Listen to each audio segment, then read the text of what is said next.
Selamat datang di X Undercover. Channel ini merupakan perbincangan antara Dr. Jaya dan Pak Franky yang bertujuan untuk edukasi serta menceritakan pengalaman Dr. Jaya sebagai ahli forensik dan patologi. Sekedar informasi terkait jadwal tayang X Undercover yang akan tayang setiap hari Senin, Rabu, dan Jumat.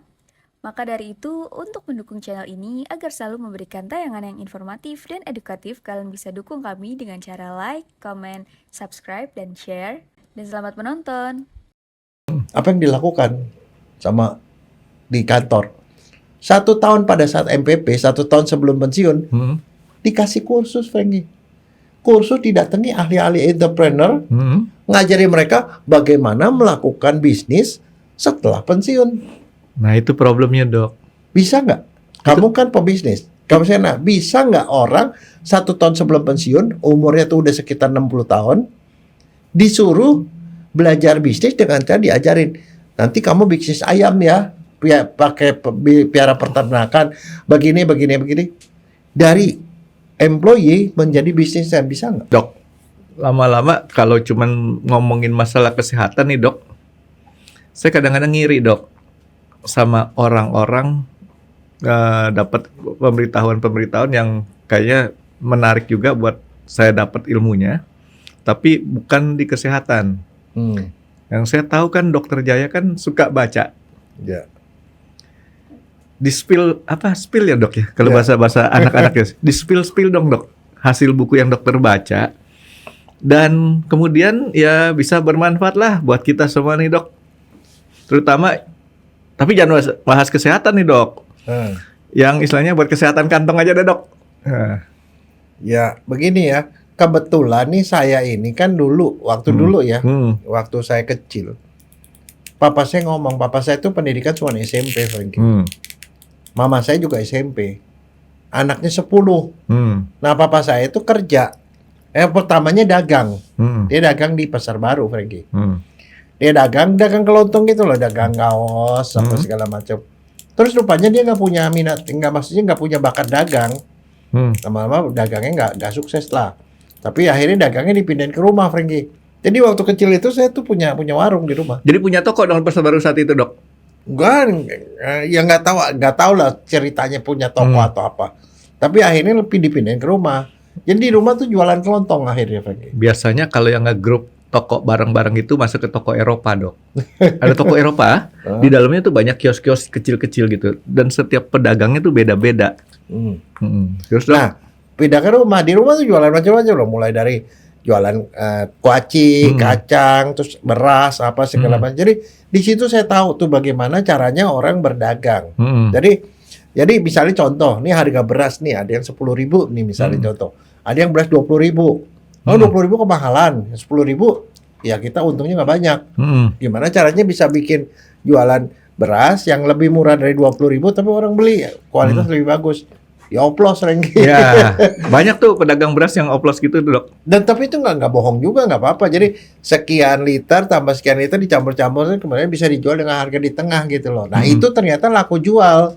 Artinya bapak saya bisa menjual yang 20.000 tetapi dengan harga yang lebih murah. Orang juga senang beli, masih bagus berasnya gitu loh.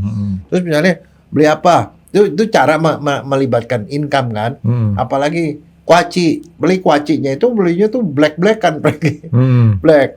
Terus dia beli kertas, dia bikin kemasan. Dok, black itu banyak yang nggak ngerti sekarang, Dok. Black itu kaleng, kaleng kerupuk. Kayak kaleng kerupuk. Nah itu dia masukin pakai kertas, ya dimasukin ada panjang, dimasukin jadi dibikin seperti kayak cunjungan gitu loh. Nah itu bisa dijual dengan harga murah. Tapi misalnya dari satu kaleng itu mesinnya jadi sekian, jadi lebih kecil tapi harganya kan bisa lebih tinggi. Jadi ada banyak cara lah. Akhirnya papa saya kerja di perusahaan konveksi, jahit.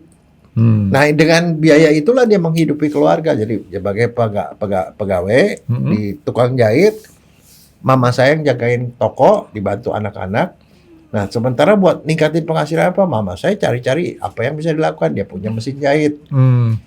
Dan tetangga kalau punya baju yang kancingnya itu copot, kan nggak semua orang bisa ngejahit kancing kan.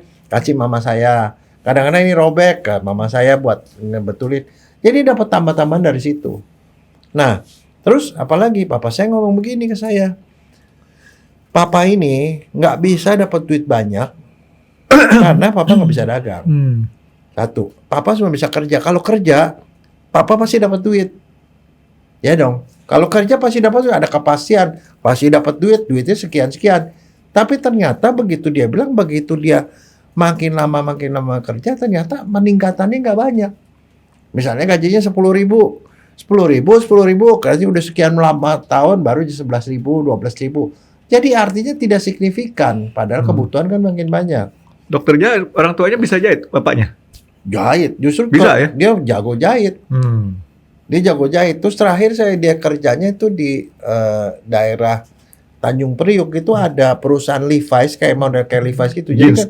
Jeans itu dari luar negeri itu dibikinnya di situ di daerah border apa gitu. Oh, KBN kali, ya. Kawasan Berikat Nusantara. Pokoknya dari situ dia jahit di situ dikasih merek Amerika masuk ke sini jadi import Frankie namanya. Dokter Jaya bisa jahit gak? Enggak. Kakak saya tapi bisa. Saya bikin celana sendiri loh, kakak saya. Nah, jadi papa saya seperti dia bilang satu hal nih, Frankie. Kalau papa ini kenapa nggak bisa nyari duit? Karena papa kerja. Kalau papa kerja, kenapa gajinya kecil? Karena papa sekolahnya nggak tinggi. Nah, karena sekolahnya nggak tinggi, jadi gimana supaya saya bilang supaya kita bisa punya uang lebih banyak? Sekolah lebih tinggi. Dia bilang. Kalau kamu sekolah lebih tinggi, gaji kamu lebih besar. Dan itu yang dia lihat di kantornya. Di tempatnya dia kerja. Kalau orang yang pendidikannya cuma kayak dia SMP, ya segitu-gitu aja. Kalau yang pendidikannya SMA, walaupun belum berpengalaman, gajinya lebih gede. Itu kalau dia kerja, Dok. Nah, itu dia. Jadi gitu kan. Nah, akhirnya itulah yang memotivasi saya. Saya bilang satu, kalau gitu gue mau punya banyak duit, gue harus sekolah. Makanya itu yang memotivasi saya. Pokoknya gue harus sekolah setinggi-tingginya.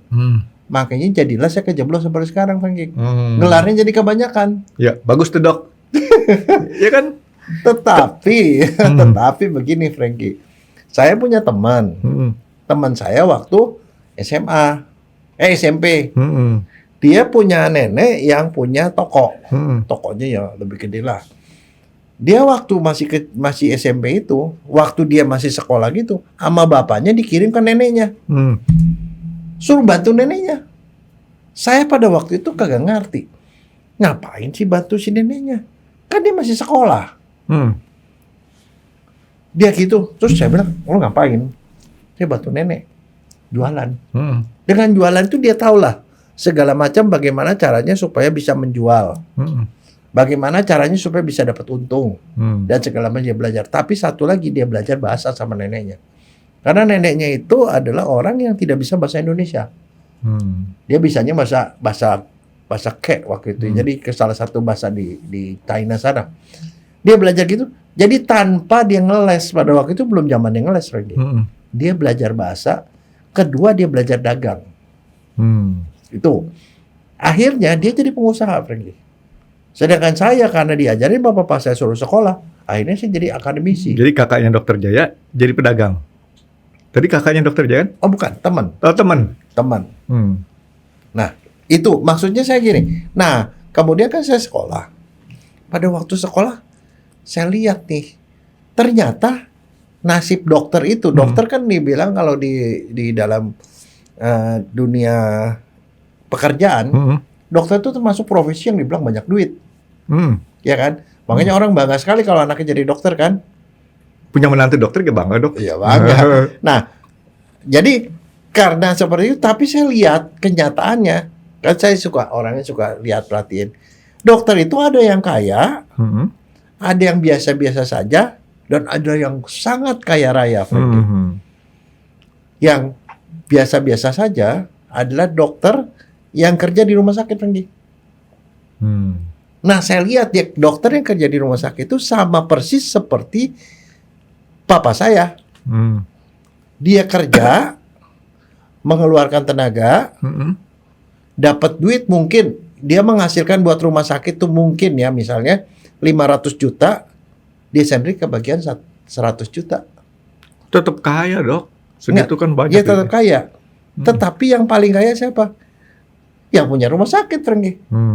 Karena yang punya rumah sakit itu dari papa saya, jadi dapat 400 juta. kalau dokternya ada 100, Ya. padahal dia nggak kerja, Franky. Dia nggak kerja kan, betul nggak? Nah, disitulah saya baru mengenal salah satu cara menghasilkan uang adalah bekerja pada orang. Bekerja pada orang memerlukan orang yang sekolahnya tinggi, Franky. Makanya seorang dokter umum, sama dokter spesialis, sama spesialis, dokter dan profesor, pasti makin tinggi itu makin uangnya makin banyak. Di satu institusi yang sama. Tapi yang namanya kerja, kita hanya dapat sebagian kecil daripada yang kita hasilkan. Sadar nggak sadar, kalau seorang dokter yang kerja di rumah sakit tidak akan kaya sampai kapanpun lagi. Itu yang saya pelajari. Yang kedua, ada dokter yang lebih pintar dari itu. Dia belajar. Kalau saya kerja di rumah sakit, kan sebagian lari ke rumah sakit. Saya buka praktek sendiri. Buka praktek sendiri, dia misalnya praktek. Dia pasien bayar 10.000. 10.000 untuk dia. Paling ini keluarin ongkos-ongkos untuk Suster buat mantri, Dok. suster apa segala macam. Jadi artinya dia itu harus jadi orang yang paling pintar supaya ngasilin uang lebih banyak. Tapi untungnya dibandingin dia jadi kerja di rumah sakit adalah dia punya income yang 100% di dalam kekuasaan dia. Itu adalah bagian kedua cara nyari uang. Jadi profesional. Sebagai seorang profesional, saya menjual profesi saya dapat 100% buat saya. Nah, cuman kekurangannya si profesi tadi nih, yang si profesional ini, dia kerja dapat duit, kerja dapat duit. Nah, masalahnya pertanyaan saya adalah, kalau saya kerja tiba-tiba kayak kena stroke, saya jadi dokter di rumah sakit tiba-tiba kena stroke, selesai, Franky. Pada saat itu juga income stop.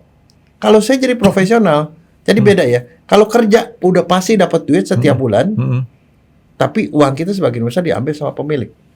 Tapi kalau jadi profesional, semua uang masuk ke saya. Saya berkuasa sendiri, tapi supaya saya dapat lebih banyak, saya harus lebih profesional. Saya harus punya pengetahuan yang lebih dibanding orang lain sehingga pasien saya banyak gitu. Jadi profesionalitas itu menuntut kita untuk lebih pintar. Tapi one day kalau saya stop kerja karena tua, tiba-tiba kena stroke, selesai hari itu juga. Makanya itu juga tidak jaminan. Itu adalah dokter yang rada-rada pintar, tetapi dia tuh sebenarnya di tengah, pergi. Nah, yang berikutnya apa? Nah, saya punya satu contoh yang baik, seorang guru saya. Dia adalah dosen di farmakologi FKUI. Nah, namanya Ingat, Dok? Kolipun. Oh. Kolipun. Disingkat jadi Kalbe, Franky. Oh. Kamu tahu Kalbe itu apa? Ya, itu adalah perusahaan farmasi besar, terbesar di Indonesia, Franky. Terbesar di Indonesia dan terbesar di Vietnam, Franky. Serius. Dia orang nomor 10 terkaya di Indonesia, Franky. Dia itu adalah dosen biasa, orang biasa, cuman dia pintar. Dia sekolah ke Amerika, dapat doktor pada usia sangat muda. Dia berpikir, satu, yang beda dia dengan orang lain adalah, dia bilang, begini, ini sebenarnya ada sesuatu yang dikatakan oleh Jack Ma. Di dalam satu masyarakat, kalau ada masalah, jangan jadi bagian dari masalah itu dengan cara komplain yang sama. Jadilah orang yang memikirkan masalah itu bagaimana menyelesaikannya. Kalau kamu tahu masalah menyelesaikannya, kamu tawarkan dan kamu bantu orang, semakin banyak kamu bantu orang, semakin kamu akan kaya. Jadi prinsipnya, others first. Berikan orang lebih dulu. Layani, kalau saat orang komplain, selesaikan komplain orang. Makin banyak komplain orang yang kamu selesaikan, makin kamu kaya. Apa yang dia lihat? Sebagai ahli farmakologi, dia lihat orang ini banyak yang sakit panu. Dia racik. Dia bikinlah Kalpanax. Orang banyak sakit mah. Dia bikinlah Proma. Bikinnya di mana? Dia mulai dengan hal yang paling kecil. Bikin di garasi rumah. Di garasi rumah dia bikin laku karena dia menyelesaikan masalah. Dia bikin bintang 7. Tahu bintang 7? Tahu. Obat sakit kepala nomor 17. Ingat ya? Yeah. Itu yang diselesaikan tuh cuma 3. Kalpanax. Satu, yang kedua itu adalah Proma. Yang satu bintang 7. Dari situ dia kumpulkan keluarganya. sharing dana, bikin perusahaan, kemudian menjadi Kalbe Pharma yang jadi sebesar itu sampai sekarang. Kalau kita pergi ke mall, itu ada ada Kalbe banyak lah. Dok. Termasuk nutrisi segala macam. Nah, dia itu menjadi kaya raya dan kemudian sampai kaya sangat gitu, dia keluar dari FKUI, tapi dia juga banyak membantu orang, banyak kasih beasiswa segala macam. Tapi saya cuma mau ngomong satu hal. Kenapa dia bisa begitu? Karena dia masuk ke level penghasilan uang yang lain, dia mempekerjakan orang yang banyak. Orang yang banyak itu kemudian membantu orang lebih banyak, dari situ udah dia kaya. Tapi itu baru level berikutnya. Level yang berikutnya adalah kalau dia punya uang, saya nggak yakin uangnya dia taruh di dalam laci, Frankie. Uang itu pasti ditanam di satu perusahaan atau di tempat yang namanya investasi, Frankie. Kalau dia udah punya bonggol uang yang besar, bonggol uang itu ditaruh, maka itu jadi mesin uang yang akan jalan terus. Contoh yang paling gampang lah. Kalau saya punya uang, saya nggak apa-apa nih punya uang sekian, saya taruh di bank, dapat bunga kan? Saya taruh di jadi saham di suatu perusahaan, saya nggak kerja itu, pas itu duitnya akan berkembang biak sendiri. Itu namanya investasi. Saya cuma lihat tuh fenomena itu di sekeliling saya. Tapi sebagai seorang dokter saya bilang, ya jadi dokter itu ya dokter yang punya investasi itu banyak loh, Frankie. Nah, akhirnya kemudian baru saya baca bukunya. Ternyata yang saya lihat itu semua itu gambaran dari sesuatu yang namanya cash flow quadrant, Frankie. Cash flow quadrant itu diciptakan oleh Robert Kiyosaki. Kamu tahu nggak dia siapa? Orang Jepang, Dok. Ya, orang Jepang. Tinggalnya di mana? Saya nggak baca, saya tahu bukunya, tapi saya nggak baca tuh buku itu, Dok. Nggak usah baca, Frankie. Itu kamu Google aja, di Google tuh kalau cari video dia banyak. Robert Kiyosaki itu adalah orang Jepang yang seorang yang bekerja di satu perusahaan gajinya gede, Frankie. Sampai sekali waktu dengan dia berpikir-pikir, akhirnya dia kawin sama orang Amerika. Pikir-pikir, kalau begini caranya gue nggak bakal kaya. Orang kerja nggak pernah kaya, Frankie. Nggak pernah ada orang kerja kaya. Orang kerja itu income-nya itu pasti. Pasti, tapi kenaikannya nggak bakal naik dan dia nggak akan kaya. Akhirnya dia bilang, gue harus mandiri. Dia keluar dari perusahaannya, dia tinggal di karavan. Karavan tau ya, mobil ya. Sama istrinya jadi gembel. Orang bilang, lu gila, lu gaji lu udah gede di perusahaan, kenapa lu keluar? Gue mau usaha sendiri, dia bilang. Nah, dia usahanya apa? Properti, Frankie. Dia beli properti murah, dia olah-olah, kemudian dijual dengan harga mahal. Terus begitu lama-lama dia kaya. Nah, akhirnya dia menemukan cash flow quadrant itu. Dia bilang cara mencari uang itu ada 4, Frankie. Kuadran 1 itu namanya employee. Employee itu artinya kita sekolah tinggi-tinggi, dapat sekolah tinggi-tinggi, kemudian kita kerja, maka kita akan dapat duit banyak. Makin tinggi sekolah, makin banyak duit. Itu yang diajarkan, yang diajarkan orang tua saya. Makanya kalau kita, mungkin kalau kita lihat ya di 100 orang, 10 orang, kita tanya, siapa yang ngajari ke anaknya? Kamu sekolah tinggi-tinggi supaya kamu dapat income besar. Supaya apa? Kamu sekolah tinggi, nanti kamu masuk perusahaan yang bagus, di situ gaji kamu besar. Tapi sadar nggak? Kalau itu yang dilakukan, saya mau nanya, Frankie kan punya banyak pegawai. Ada nggak ada pegawai yang bisa kaya raya? Tidak ada, Frankie. Karena selalu adalah kos kehidupan makin banyak, gajinya naiknya tuh nggak imbang. Makanya tidak ada orang yang kaya. Tapi kita selalu bilang, kamu sekolah lagi, ambil S2, ambil S3 gitu. Dengan harapan gajinya naik, tapi tetap aja yang kaya tuh yang di atas, Frankie. Makanya saya baru lihat kecerdasan papanya teman saya itu mengirim anaknya ke neneknya supaya belajar bahasa gratis. Kedua, belajar dagang. Karena namanya dagang itu ada kuadran kedua. Kuadran 1 employee, kedua itu self employee. Kerja sendiri. Dia dagang itu berarti kerja sendiri kan? Dia kerja dapat duit, makin banyak kerja makin banyak duit. Dan di situ harus profesional. Artinya kalau kamu dagang pun ya kita harus kreatif dong. Harus punya dagangan yang beda sama orang lain. Harganya lebih murah, whatever lah. Tapi dagang itu membuat kita dapat income lebih banyak. Makanya kalau misalnya kita lihat ada orang kerja sama orang dagang, saya lebih ngirim sama orang dagang loh. Kenapa? Dia kan dapat uang lebih banyak 100% buat dia. Nah, tergantung pintar-pintar dia berdagang. Tapi kalau orang sudah dagang, orang dagang itu pasti nggak bakal dagang sendiri kan? Ya, nggak ada. Dia pasti punya pegawai kan? Tapi itu apakah bisnis? Banyak orang suka salah, Frankie. Wah, gue ini pebisnis apa? Gue dagang, gue punya toko. Gue pebisnis kenapa? Gue punya kafe. Nah, kafe dan toko itu bukan dagang, Frankie. Bukan bisnis. Kenapa? Apa bedanya bisnis dengan itu dagang? Nggak tahu, Dok. Kalau dia dagang, dia kerja dapat duit, dapat duit. Orang yang dagang, kalau dia tidak buka toko, dapat duit nggak? Enggak. Orang punya toko jangan sekaka enak, dia dapat duit banyak memang karena 100% buat dia, tapi dia akan mati di tempat toko itu tadi, Frankie. Sampai tua saya mati. Kamu punya teman kan waktu di Pasar Baru yang punya toko. Ada. Dia punya toko, anaknya dipekerjakan, isinya dipekerjakan. Saya mau nanya, mereka bisa jalan-jalan kan di malam minggu? Belum tentu, Frankie. Kalau malam minggu, Sabtu minggu jalan tuh, Dok. Ya, tapi kebanyakan mereka akan tertanam di situ. Kalau dia lagi jalan gitu, dia kan ngasilin duit. Artinya, mereka akan tua di situ, mati di situ, sampai mati pun di warung, Frankie. Di toko. Apakah dia bisa tinggalin tokonya? Saya mau nanya, bisa tinggalin nggak? Ada pegawai di situ. Kalau Colong, Frankie. Kalau zaman dulu, Dok? Enggak, sampai sekarang juga sama. Loh, teman saya buka kafe, punya pegawai sekian, dia tetap harus kontrol. Kenapa? Udah pakai CCTV, pakai apa? Kalau nggak dicolong, Frankie. Kalau itu bukan bisnis, Frankie. Itu dagang namanya. Dokter buka praktek. Kalau dokternya sakit, saya lagi males nih nggak praktek, nggak dapat duit, Frankie. Itu cirinya orang dagang.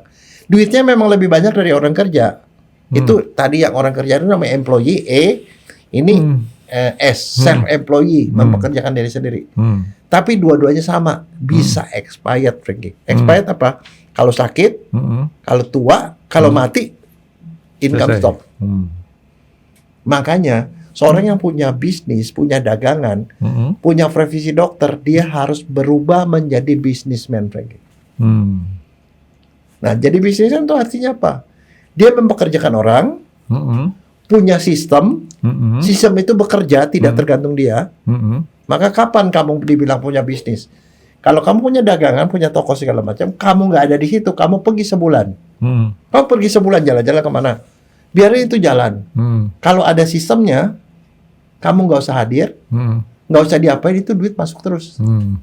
Nah, itulah yang dilakukan kalau orang mau bilang dia mau punya bisnis, bikin sistem. Karena kalau sistem ada, misalnya contoh deh, kamu yang punya sistem itu perusahaan besar itu adalah selalu perusahaan yang punya sistem. Contohnya McDonald. Kalau kamu beli franchise McDonald, pemilik McDonald kan nggak pernah datang ke tempat kamu. Tapi kan dia dapat sharingnya. Itu bisnis. Kenapa? Orang nggak bisa masak di itu, ngelamar jadi koki. Dia bisa jadi koki. Nggak tergantung dari kokinya dia. Karena kalau koki bisa diganti koki lain, karena ada sistem bagaimana caranya masak. Tapi kalau dia dagang, restoran pernah tahu kan? Restoran apa? Makanannya enak. Begitu si kokinya udah jago, dia pindah, sini jadi sepi. Karena depend on the person. Kalau dagang depend on the person, kalau bisnis depend on the system. Nah, disitulah. Jadi seorang kalau mau kaya, dia mesti pindah ke bisnis. Bisnis apa? Bikin sistem. Bikin sistem gak gampang, Frankie. Sampai itu bisa autopilot, itu perlu waktu lama. Itu harus belajar. Jadi seorang employee nggak mungkin bisa lari ke bisnis. Kan seringkali begini. Saya tanya teman saya yang mau pensiun, apa yang dilakukan sama di kantor? 1 tahun pada saat MPP, 1 tahun sebelum pensiun, dikasih kursus, Frankie. Kursus didatangi ahli-ahli entrepreneur, ngajari mereka bagaimana melakukan bisnis setelah pensiun. Nah, itu problemnya, Dok. Bisa nggak?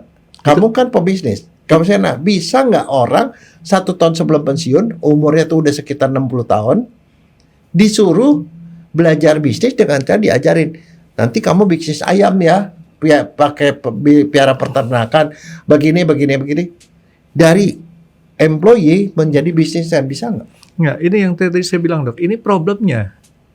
problemnya adalah yang ngajarin ini, saya nggak yakin dia tuh seorang pebisnis. Nah, yang ngajari apa? Orang yang teoritis. Nah, sama aja kamu sekolah fakultas ekonomi. Pertanyaan saya, kamu masuk ke sekolah bisnis. Kamu jadi lebih pintar nggak? Enggak, yang diajarin teori. Padahal yang ngajar itu sendiri belum tentu pernah bisnis. Nah, itu kan Dok, betul. Ya artinya ya, dia cuma ngomong teori, resikonya nggak dihitung. Nah, sekarang saya mau kasih tahu, tanya kamu. Saya punya beberapa teman yang adalah bisnismen. Dia udah punya sistem. Dia punya anak. Yang bisnisnya besar selalu punya kebiasaan sama, Frankie.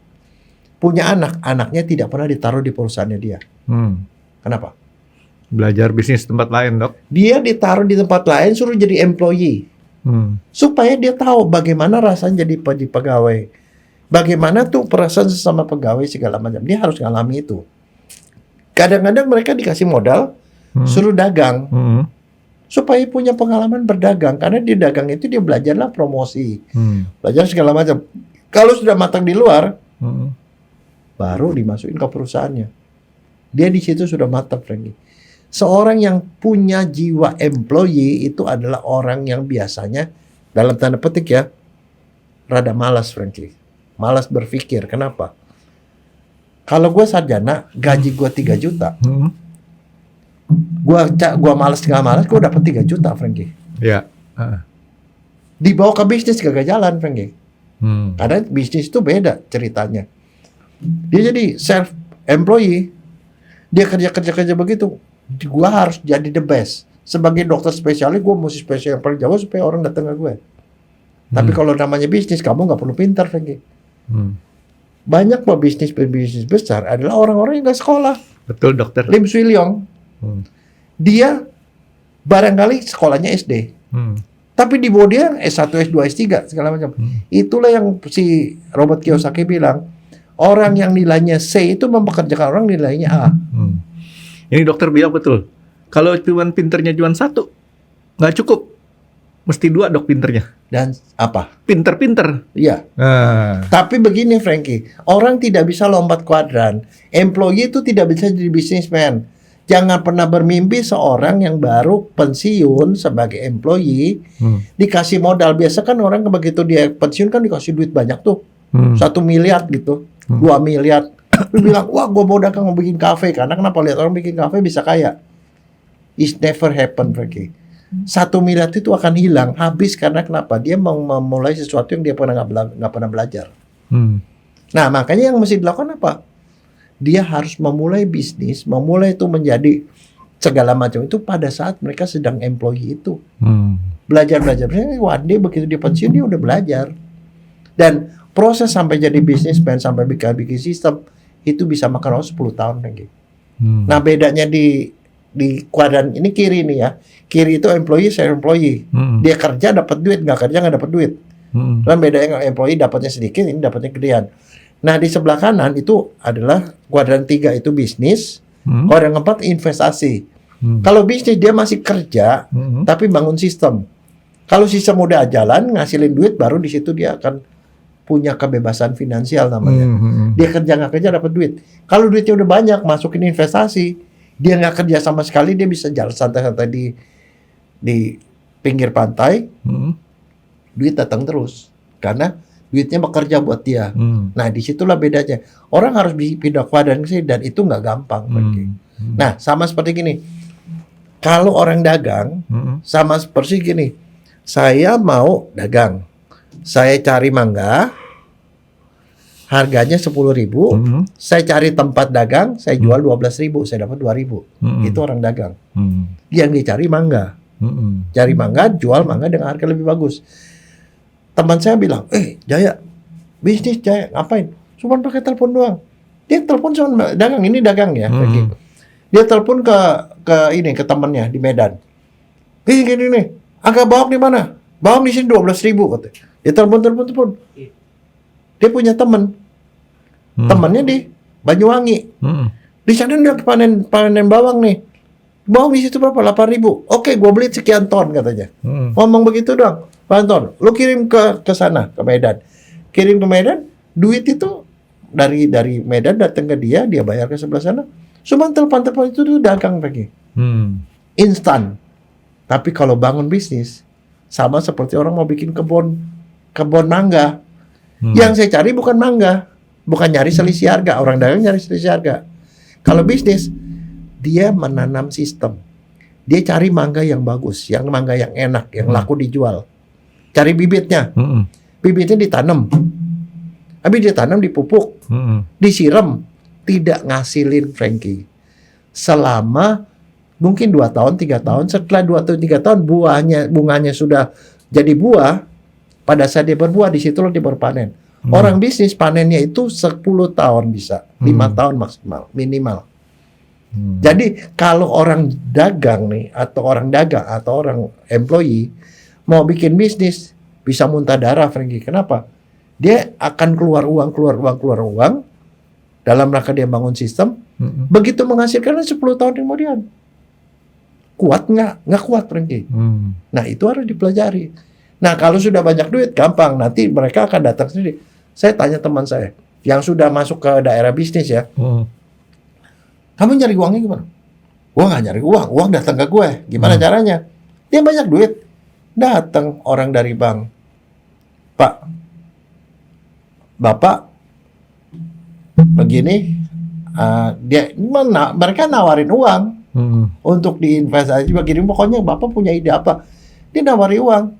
Terus bunga, dia bilang, Bapak taruh aja uang di bank saya. Di bank harganya berapa bunganya? 8%. Oh, saya kasih 12% buat Bapak. Dikasih lebih gede. Kenapa? Pada saat dia sudah seperti itu, semua orang mau nanamin modal di tempat dia. Even kalau dia bagus sekalipun tuh duit datang sendiri. Saatnya itu. Tapi orang untuk itu harus belajar. Dan saya belajar, Robert Kiyosaki itu ada beberapa bukunya, Frankie. Tapi cash flow quadrant itu adalah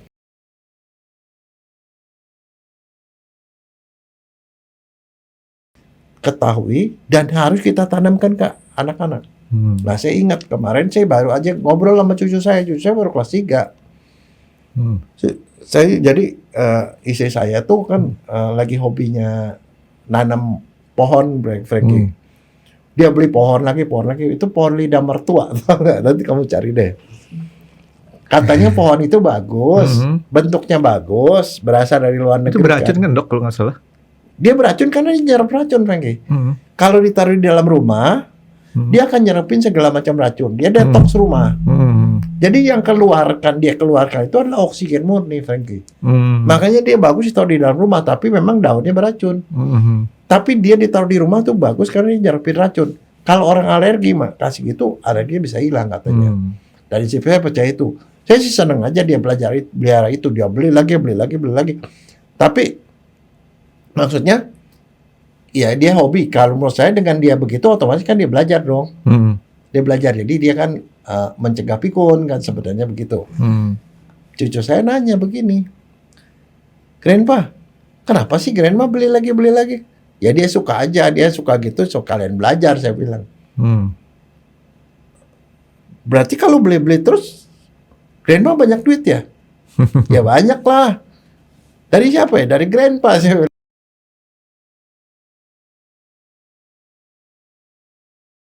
Tahun minta nggak boleh, kamu kalau mau minta ke papa kamu. Tapi kamu tahu nggak, sebenarnya saya bilang, kalau kamu minta uang itu kamu akan minta terus, itu nggak bagus, saya bilang. Mama kamu waktu segede kamu, Grandpa ajarin jualan, dia bilang. Gimana Grandpa? Pada waktu itu kan jadi Grandpa ajarin kalau dia nggak kerja nggak dapat duit. Tahu nggak, saya bilang nih, kenapa kepala Grandpa botak? Karena pada waktu itu Grandpa mau ngajari dia untuk supaya ngasilin uang. Apa? Kan udah mulai tumbuh uban nih. Grandpa bilang, cabutin uban 1, Grandpa kasih 10.000. Istri saya marah pada waktu itu. Kenapa katanya kamu mempersulit anak? Kasih aja 10.000, kan punya duit. Iya dong. Bukan itu. Saya cuma mengajari satu hal, saya bilang. Kalau orang nggak kerja nggak dapat duit. Orang kerja apa? Itu sebenarnya saya ngajarin apa? Kuadran kiri, Frankie. Kuadran kiri. Jadi employee, lo kerja dapat duit. Atau lo jadi saya employee. Ya kan? Sekali waktu, dia bilang, Pak, aku mau 10.000. Dia bilang, ngetik nih. Saya suruh ketik dia, ketikan 1 halaman. Kalau ngetik 1, Bapak kasih 10.000. Dia ngetik, isi saya juga ngomel. Kenapa kamu mesti sama anak kejem begitu, katanya pedit amat. Itu Bukan. hobi ya dok ya? Hah? Itu hobi. Apa? Istri dokter hobi ngomel. Loh enggak, enggak. Tapi kan istri memang harus jadi begitu. Oh. Kalau istri selalu setuju, kita bisa kejeblos ke dalam jurang lagi. Oh. Dia harus jadi lock and key. Balancer. Ya, dia bilang gini, saya bukan yang ini. Kamu tahu nggak kenapa? Terus dia bilang, lo ngapain mempekerjakan anak seperti itu? Bekerjakan anak kan? Saya bilang, saya bukan bekerjakan anak. Kalau dia mau uang yang lebih gede, dia usahanya harus lebih banyak. Supaya dia tahu kalau nggak kerja nggak dapat duit. Ya nggak bisa jadi peminta-minta. Dia harus punya prestasi. Terus saya bilang, yang ketikannya buat apa? Enggak, gue buang, gue bilang. Gue buang ke tempat sampah. Terus lo ngapain lo mempersulit anak? Bukan, saya bilang, saya nggak suruh dia gitu supaya dia tahu kalau nggak kerja nggak dapat duit. 1. Yang kedua, kalau dia ngetik, berarti dia belajar ngetik. Dia belajar sesuatu. Nah, atas dasar itu kemudian anak saya bisa nangkep. Pada sekali waktu dia perlu uang 30.000. Dia bilang, Pak, aku mau ketikan 3 halaman. Artinya di otaknya udah jalan kan? Artinya bukan pengemis. Nah, tapi itu kemudian terbawa, Frankie. Saya ajarin dia bagaimana uang itu bisa beranak. Nah, saya sering-sering ngobrol-ngobrol sama anak. Akhirnya sekali waktu gini, di sekolahnya dia di Ursula kan, anak-anak tuh anak-anak banyak lah, udah orang-orang kaya lah di situ. Udah have hobi tuh sama stiker. Nah karena dia udah sering saya ajarin begitu, saya ceritain soal saya waktu masih kecil disuruh dagang segala macam. Dia ngemikirnya bukan seperti anak lain mikirnya punya stiker. Minta duit dong beli stiker. Dia enggak. Papa, temanku lagi hobi stiker di sekolah. 1 stiker tuh segini harganya sekian. Saya bilang, terus Papa punya uang nggak? Ada. Dia bilang, Papa bisa cari nggak tempat yang jual stiker lebih murah? Ada, saya bilang. Pasar pagi kan? Pintu kecil. Iya. Ada. Papa modeli aku mau jualan stiker. Jualan, Frankie. Artinya dia sudah pindah ke sini. Dia udah nggak berpikir bahwa dia sekolah kemudian kerja, nggak dagang dia. Dia datang, saya beliin nih. Papa modalnya sekian, begini-begini nih. Ini Papa yang modalin. Kamu kasih gini, kamu jual ke temenmu. Dia jualan, dapat duit. Nah dari situ kemudian dia tahu, oh ternyata uangnya dia itu bisa dapat uang pada saat orang keluar uang malahan. Dan itu anak saya kemudian sih dia dari dokter gigi. Jadi dokter gigi sekarang. Iya. Praktek nggak dok? Enggak. Untung nggak praktek dok. Kalau dia praktek, dia bilang sama pasiennya, ayo sama saya cabut 1 gratis 1. Tapi dia nggak praktek tuh ada alasannya, Frank. Ada alasannya. Pokoknya dia nggak praktek sementara dia fokus ke anak dulu. Tapi selama dia itu ternyata si sifat itu ke bawah sampai sekarang, Frank. Dia jualan kopi, jualan apa, sembari dia nganterin anak segala macam, dia bisa jualan macam-macam. Jualan baju apa segala macam. Jadi dia jualan online itu jalan gitu loh. Saya cuma mau ngomong bahwa yang gitu tuh harus diajarin, Frankie. Nah, termasuk ke cucu saya ngomongin, kamu tuh harus berpikir bahwa gini, kenapa? Balik-balik ini, Frankie. Kita di sini, di mana-mana seluruh dunia sama. Laki-laki itu umurnya lebih pendek dari perempuan, Frankie. Janda lebih banyak dari duda. Nah, pada saat kita punya anak, jangan sampai anak kita menjadi orang yang depend sama suaminya. Suaminya memang harus memberikan biaya untuk rumah tangga. Tetapi dia sendiri harus mandiri dan bisa cari uang. Supaya one day kalau suaminya tidak ada, dia masih bisa mandiri. Karena anak tergantung dari ibu, Frankie. Itu yang saya ajarin. Jadi saya ke cucu saya pun saya ajari itu. Jadi soal kuadran itu, saya nggak ngajari soal kuadran, tapi saya ngajari bahwa ada satu titik nih di sebelah kiri nih. Kamu kerja, kamu dapat duit. Kamu harus sekolah tinggi supaya kamu bisa dapat uang lebih banyak. Kamu harus pintar supaya uang lebih banyak. Tapi situ mainnya tuh kerja, dapat duit, kerja nggak dapat duit. Tapi one day kamu harus ngajakin dia ke sebelah sana tuh. Sekarang lebih enak mana? Kamu jadi pekerja, yang jadi dokter di rumah sakit, atau jadi pemilik rumah sakit? Banyak teman saya jadi pemilik rumah sakit, udah bisnis, Frankie. Pusingnya beda dok. Emang, tapi itu harus dipelajari. Dan itulah saat. Tapi ada satu, Frankie, yang beda. Kalau sudah masuk bisnis dan investasi, kita mula-mula kerja berat, tapi setelah dia jalan sistemnya, kita nggak kerja pun dapat duit. Nah, disitulah kita dapat kebebasan finansial, satu lagi kebebasan waktu, dan kebebasan pikiran. Pada makanya kamu bilang, oh saya sih udah pensiun. Ya kamu kan pensiun kan arti kamu bisa jalan dan bisa ngapain, tapi kan uang datang terus.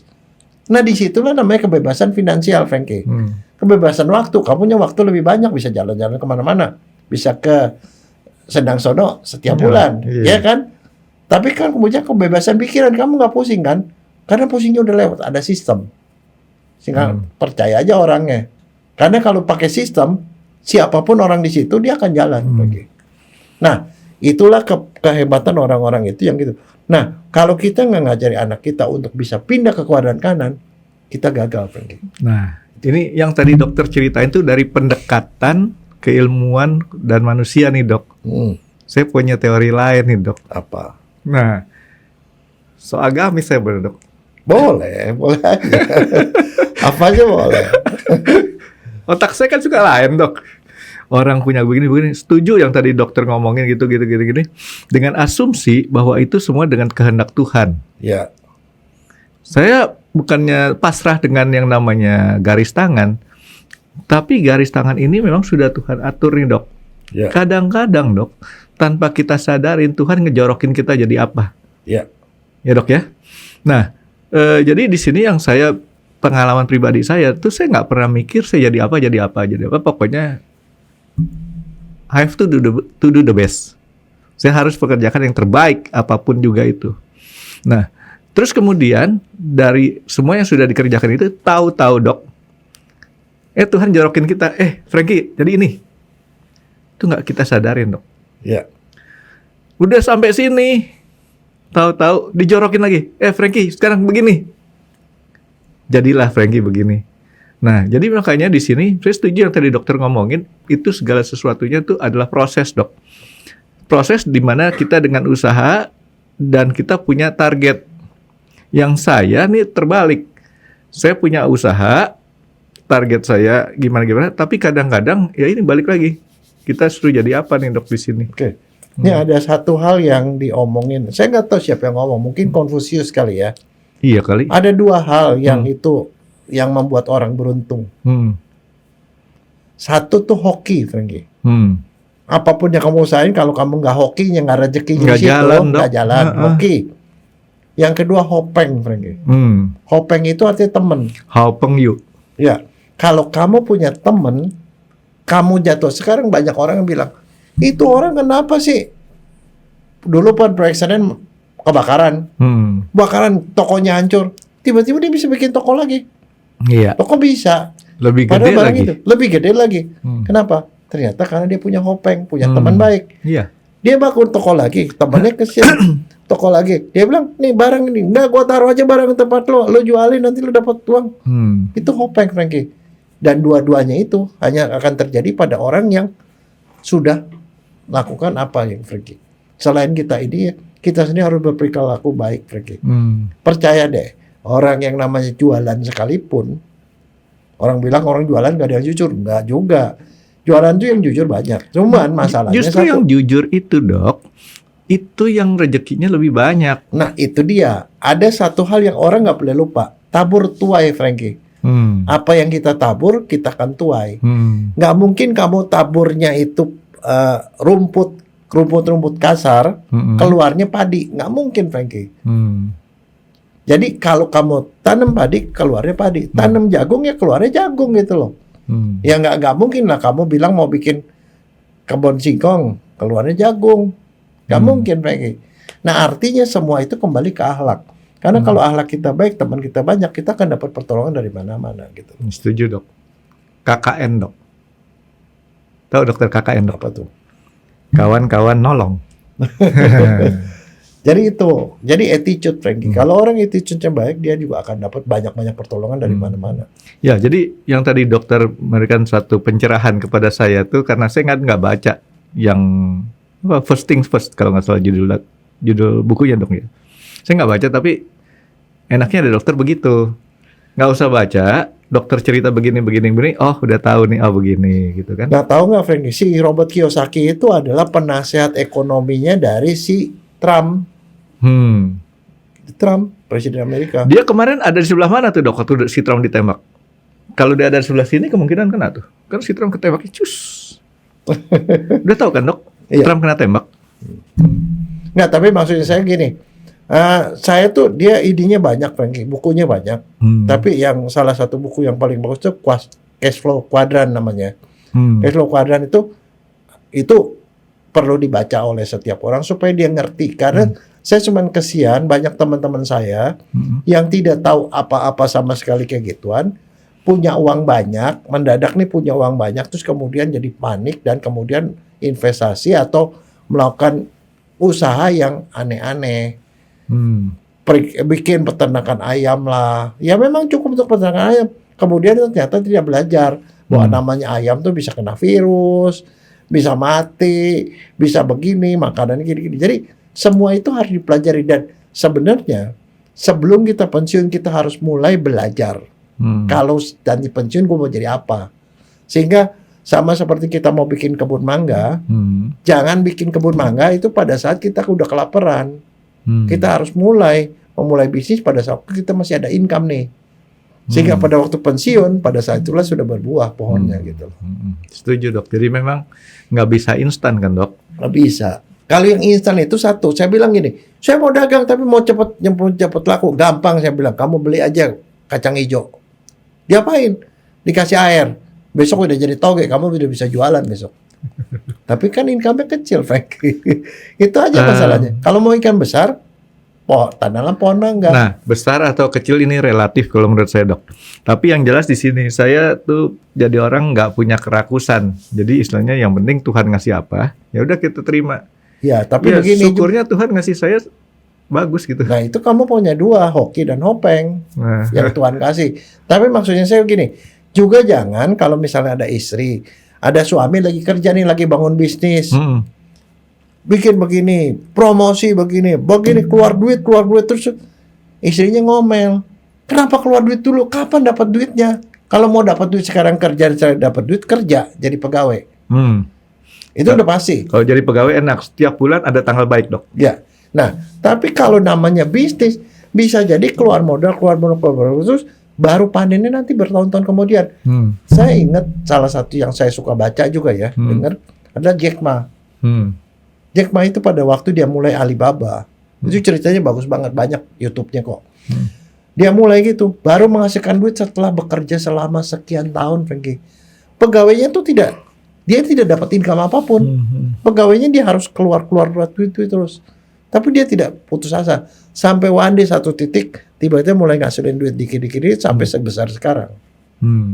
Jadi artinya, yang namanya membangun bisnis yang besar itu, tunggu sampai sistemnya jalan, tunggu sampai saatnya dia berbuah. Tugas kita apa? Ya dia nanam, kasih pupuk, kasih air, segala macam sampai saatnya dia akan berkembang sendiri nanti. Jadi perlu namanya endurance level, daya tahan untuk terus berjuang sampai dia berhasil. Punya napas panjang dok. Saya juga ngelihat gini dok, ada kadang-kadang dok ya. Di sini ada satu ilmu yang harus kita buang. Tahu nggak harus kita buang ilmu apa dok? Apa? Ilmu kalau. Ini kalau di golf nih dok. Aduh, kalau jauhan dikit tuh bola.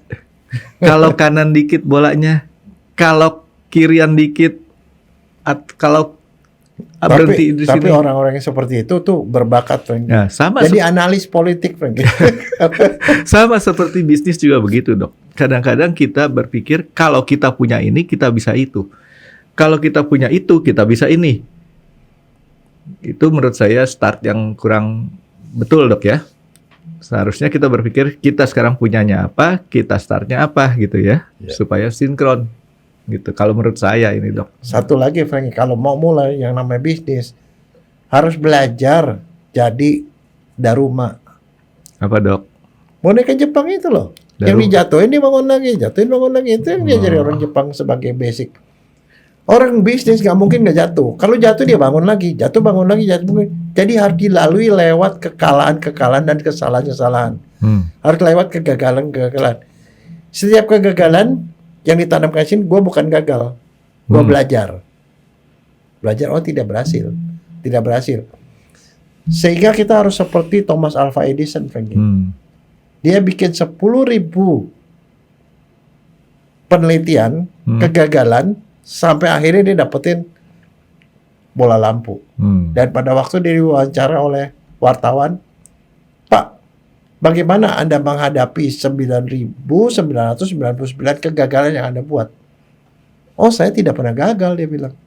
Karena saya sudah menemukan bahwa 999 penelitian itu ternyata cara itu tidak bisa membuat bola lampu. Jadi kegagalan itu adalah kesuksesan yang tertunda. Kegagalan itu adalah bukan kegagalan, saya belajar bahwa itu tidak efektif sampai dapetin yang efektif. Nah, kalau mental itu ada, Anda siap untuk jadi pebisnis yang hebat. Satu lagi, Dok, karena kita semua orang beragama, Dok, minta sama Tuhan, Dok. Ya, kadang-kadang kita terlalu yakin sama kemampuan kita. Kita enggak minta sama Tuhan. Menurut saya ada baiknya juga kita minta sama Tuhan. Karena apa? Keyakinan saya, Dok, ya, dalam pribadi saya, selalu Tuhan memberikan apa yang saya minta, walaupun jalannya berbeda dengan apa yang kita mau. Gitu. Hari ini saya so agamis banget ya, Dok, ya. Tapi ini pengalaman hidup sih, Dok. Ya, tapi saya harapkan yang kita bicarakan kali ini itu bisa menginspirasi orang. Jangan terlalu nge-push anak untuk sukses sekolah karena yang saya lihat sih sebenarnya dari setelah lewatin sekian puluh tahun, orang yang sukses di sekolah itu belum tentu sukses dalam hidup, Frankie. Banyak, Dok. Banyak teman-teman saya yang saya dulu kenal bahkan ketinggalan kelas, Dok. Sekarang jadi orang hebat. Ya. Karena kenapa? Mereka belajar sesuatu. Kadang-kadang kegagalan itu ada gunanya buat orang. Saya ngelihatnya begini, bukan hanya dia belajar sesuatu. Kita ini pendidikannya belum tentu cocok dengan apa yang kita mau. Mereka punya bakatnya ini, sementara pendidikan kita ngarahin satu hal yang nggak cocok dengan dia. Sementara dia pengennya satu hal yang fokus di sini, pendidikan kita tuh terlalu luas, Dok. Dan kadang-kadang bukan itu, Frankie. Kita diarahkan pada sesuatu yang bukan keahlian kita. Nah, itu dia. Dia hobinya misalkan hobinya masak nih, Dok, ya. Misalnya. Tapi pendidikan kita itu malah mengajarin bukan cuma masak, tapi bagaimana cuci piring, bagaimana jahit baju, bagaimana bikin baju koki dan sebagainya. Itu kan nggak penting gitu menurut saya. Jadi kalau baju koki kan harusnya seorang yang mau jadi penjahit. Nah, ini terlalu luas. Jadi akhirnya pada waktu dia belajar, ya dia nggak suka. Ya bisa aja nggak naik gara-gara nilai yang itu aja jelek. Nah, ini saya sedang dengan salah satu cerita dari Prof. Renal Kasali. Dia cerita bahwa dia profesor dalam usia yang lumayan muda ya. Dia itu pernah nggak naik kelas waktu kelas 5. Terus orang nanya, kok Prof ceritakan itu, apakah nggak malu nggak naik kelas? Enggak. Waktu saya nggak naik kelas, saya kepukul. Tapi itu yang mengubah hidup saya. Setelah nggak naik kelas, pasti dia harus merenung kan, kenapa kok nggak naik kelas? Akhirnya di tahun dia nggak naik kelas itu, dia kemudian jadi juara 1. Temennya nanya, lu kok bisa juara 1? Padahal lu nggak naik kelas. Iyalah, guru gua ngajarin itu gua udah tahu katanya. Jadi disitulah titik baliknya dia, bahwa dia dikasih kegagalan supaya dia belajar lebih. Nah akhirnya setelah itu dia jadi profesor. Maka pada waktu dia pengukuhan di UI sebagai profesor, dia undang guru kelas 5-nya dia itu. Balas dendam, Dok? Bukan. Untuk berterima kasih karena dia jadi profesor gitu. Nah jadi artinya apa? Itu bukan kegagalan, Pak. Itu adalah kesuksesan yang tertunda. Jadi buat teman-teman nih ya, yang punya anak gak naik kelas atau kurang berprestasi di sekolah, nggak apa-apa, bisa jadi profesor nantinya. Iya, udah ada contoh, Dok.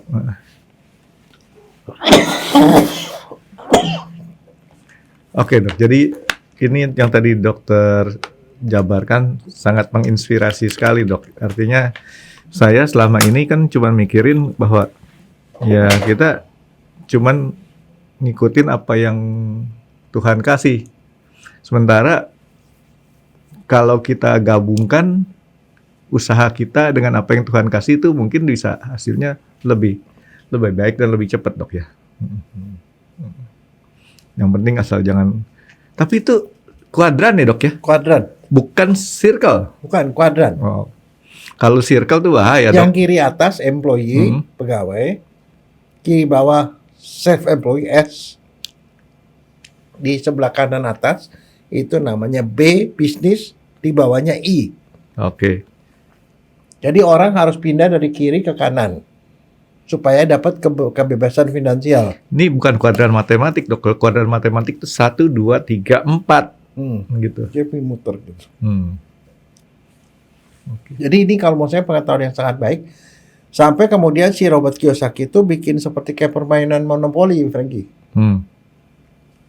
Seperti permainan gitu untuk ngajari kuadran itu supaya mereka tuh sadar gitu bahwa mereka jangan terpaku untuk ngejar. Nah, ibu-ibu yang ambisius itu pasti ngedorong anaknya untuk jadi employee. Itu salah. Tapi orang-orang Chinese biasanya, kenapa mereka relatif ekonomi lebih bagus, mereka mendorongnya ke bawah. Ke self employee, jadi pedagang. Orang Padang juga ke pedagang tuh. Tapi kalau mau jadi pebisnis besar, mesti larinya ke B. Kalau sangat-sangat besar, larinya udah ke I. Kalau ke I itu dia udah begini-begini aja, Frankie, uangnya akan berkembang sendiri. Nggak usah diawasin. Ini udah bebas pengawasan. Dia akan ngasilin uang dengan sendiri. Jadi kalau di sebelah kanan itu disebut uang bekerja untuk kita. Kalau di kiri kita bekerja untuk uang. Nah kalau dia bilang, kamu ngapain sekolah? Untuk mencari uang. Ya uang dicari. Kalau di sebelah sini, uang mencari dia. Terbalik. Jadi enak yang mana, Dok? Ya sebelah kanan lah. Pindah ke kanan. Oh gitu. Tapi semuanya dengan proses. Jadi nggak tiba-tiba yang I itu nggak pernah bisa jadi B, Frankie. Kecuali kalau kayak teman saya. Dari I, dilempar ke neneknya supaya jadi B. Udah dari situ dia belajar semua. Kenapa? Untuk jadi pebisnis, dia harus tahu pernah ngalami menjadi pegawai. Pernah ngalami untuk kerja sendiri gitu loh. Itu proses. Makanya tiba-tiba employee mau belajar investasi, jadi investasi bodong, jadinya ditipu orang, Frankie. Itu nggak pernah ada. Orang investasi lu punya duit dulu baru investasi, Frankie. Punya duit dulu, Loh, baru investasi. Ini kan employee. Belajar bisnis, belajar nyari duit, bisnis, baru investasi. Kalau investasi, contoh deh, segede apapun investasi kalau kita taruh uang kecil, mana bisa jadi berkembang, Frankie. Iya dong.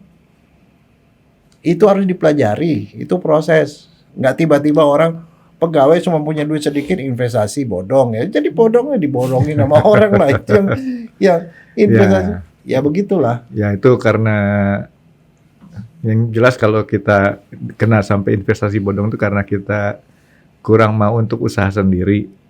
Jadi mau cepat dapat hasil, Dok.